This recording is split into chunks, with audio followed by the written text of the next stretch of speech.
You're listening to Sip and Grow the podcast, the show where we taste awesome, delicious wines while having unfiltered conversations about our passions, experiences, struggles, entrepreneurship, and life.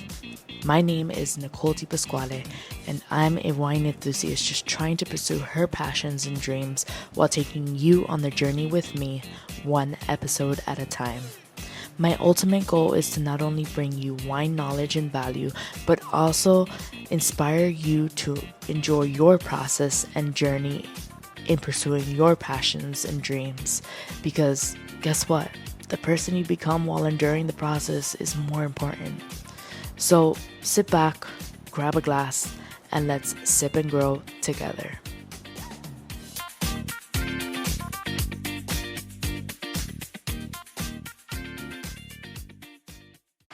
Hi guys, welcome back to another episode of Sip and Grow with me, your host, Nicole Di Pasquale. So today we will be diving into yet again another Spanish wine, but don't you worry, it's not from a wine region that we've touched upon yet.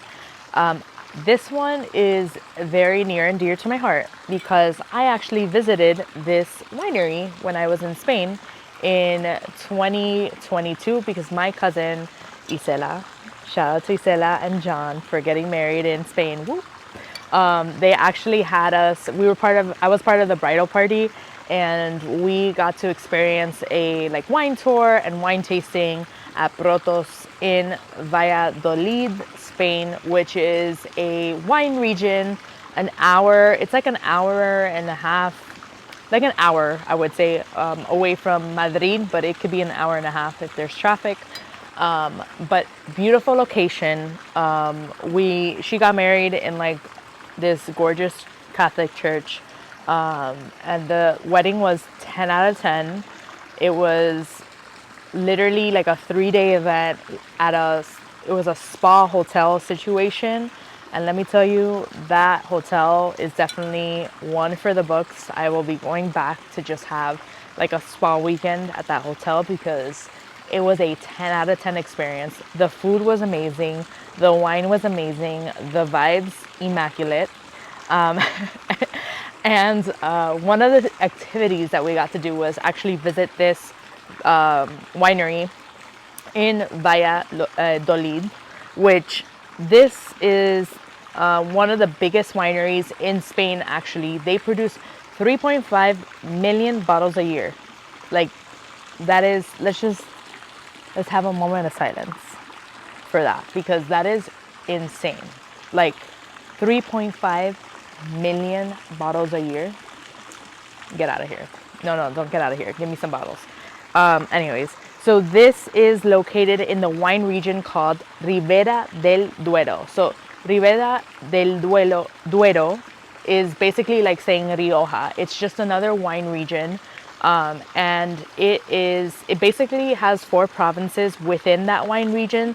One of them being Valladolid, which is where my cousin's wedding was and where this wine tour was basically. And then I had the other 3 provinces were basically Burgos. I wrote them down because if not, I'm going to forget. But it was basically Burgos, Valladolid, Soria, and Segovia. So I have a little guest here. Would you like to come on camera, Allison? Vení? She's watching me film my episode right now. ¿Quieres decirle algo a la gente? No sé. ¿Qué le quieres decir a la gente? Hola. Yeah, decirle hola. Mira, ahí está la cámara. Hola. Hola, me llamo Allison. Y no toma vino, solo está acá viendo que estoy haciendo el episodio. Ok, dale. So basically, Ribera del Duero has 4 provinces: Valladolid, Burgos, Soria, and Segovia. So with those 4 provinces, I had visited the winery is located in Valladolid, and it's actually in this castle called Peñafiel Castle. So Peñafiel Castle, way back when in like 1013, it was a castle basically built to protect the land in that area, and then they converted it to a winery. Well, now it's converted to a winery, but in the medieval times, it basically was there to protect the land around there. So that was a fun fact. But anyways, I also wrote down in 1927 and 1928, they actually won a gold medal in the Universal Exposition of Barcelona, which their first vintage was in 1927. So I thought that was a cool, fun fact. And their slogan or their mission as a company is actually located here on the bottom. It's basically says ser primero, which translates to being first. So I wrote down the mission so I wouldn't get it wrong. But basically the mission since 1927, being first, an attitude of constant improvement with the sole aim of elaborating the best wine.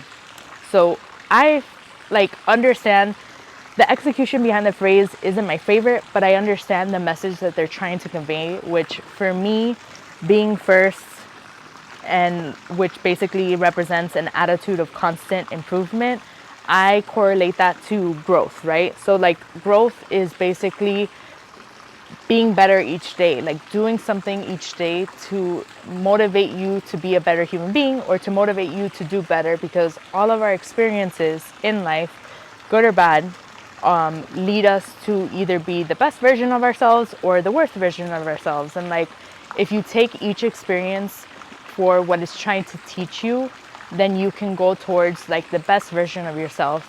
And if you don't do that, it's just gonna keep on repeating itself until you finally learn what that experience or that lesson is trying to teach you to like aid in your growth. And I feel like once you start growing as a person, you start understanding yourself better. You start learning how to maneuver life's, ups and downs, because we're always gonna have that. And like ultimately you start being your true self, and you start attracting in, the right experiences, the right people, the right mentality to just have an amazing life and experience life fully for what it's meant for you, right?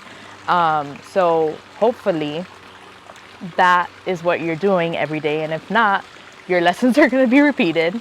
I would just open a bottle and drink about it, responsibly, of course, until you learn your true lesson. But with that said, I'm going to go ahead and open this bottle, and I will explain a little bit about like the soil behind it. So this vineyard specifically, ooh, the cork is kind of coming out. This vineyard in Valladolid is facing like the south. It's on a hill facing like the south of the hills, which ultimately gives it a good amount of sunlight to help the maturation of the grapes.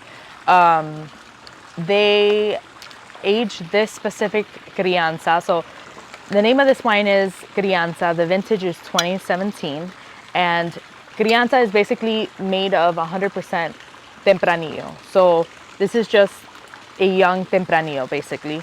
And they aged them 12 months in oak barrels, and in French oak and American oak barrels. I forgot the percentage-wise of it, but I think there's more French oak barrels than American oak barrels, but it's a combination of both of them. And it's aged for 12 months. Then after they bottle it, so this was a 2017 vintage, bottled 2018, because that's 12 months aged in the barrels. Then they age it for 14 months in the bottle before they like sell it to the public. So this vintage was probably sold in 2020. I bought it 2 weeks ago to do this episode. So let's go ahead and open this up. My expectations for this, Tempranillos aren't my favorite, but I remember having Protos wines in Spain.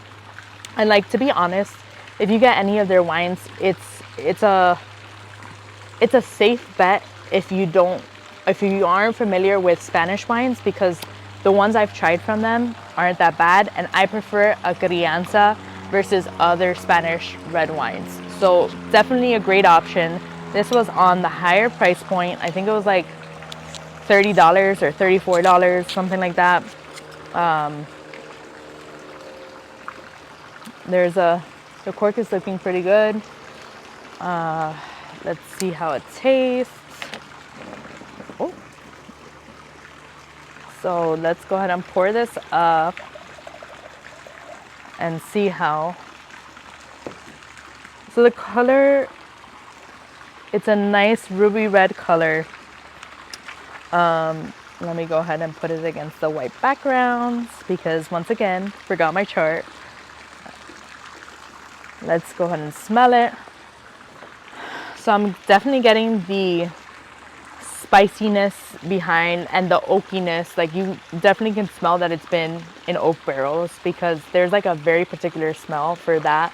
And it's very spicy. So like I'm getting red pepper flakes, a hint of anise even. Let's swirl it a little more to get some of that smell out of there.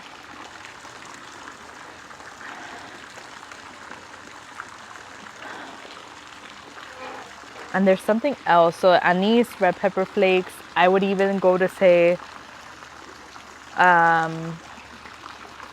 like a laurel leaf. Laurel, is that how you say it? Yeah, a laurel leaf. I think that's how you say it. Those little laurel leaves that you put for like cooking.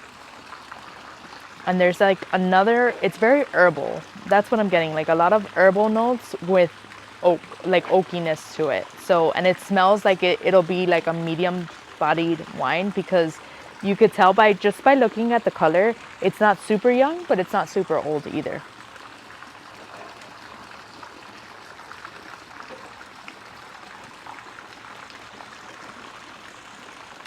Wow. Okay, so higher on the tannins, lower on the acidity. There's not a lot of acidity or minerality present. It's very herbal, very tannic wine because it kind of lingers on your tongue and then goes down. It's almost like velvety on the tongue. I personally really like these type of wines. So if you're not into very like tannic, medium bodied wines, don't go for it. But I think it's very well balanced on the like tannin side of things. It's not very, there's not many like minerals or acidity present. So it's more on the herbal oakiness, tannin side of things. Kind of almost like a Chianti, I would say would be the best description for it. So if you like those type of wines, definitely go for this type of wine. If you don't like those type of wines, stay away from this. This is not for like first time red wine drinkers. You probably would hate red wine if you were to try this wine because it does linger on your throat a little bit and then goes down. It's not as smooth as other red wines that I've had before, but it does taste like your typical Tempranillo, but it's a very well produced Tempranillo, if that makes sense. I really enjoy this wine. I think this is a good wine to pair with a bunch of things: pasta, meats, poultry, even fish. Like I would go to say, like I compare certain fish with this. I think it's a very good wine to have with different types of dishes. But overall, I give this an 8 out of 10. It is on the $30 range price point. So if that's not something that you're looking for, then I wouldn't suggest it. But I'll go ahead and try to find I'm going to see if they sell it in Total Wine. I got mine at Mega Spirits by my house. But if they have it in Total Wines or somewhere online, I will link it in my notes in my bio for the episode. But let me know if you guys try this wine. Let me know what you think. And I hope you drink your wine tonight because I sure will be finishing this bottle. Anyways, cheers, and I'll see you guys on the next episode.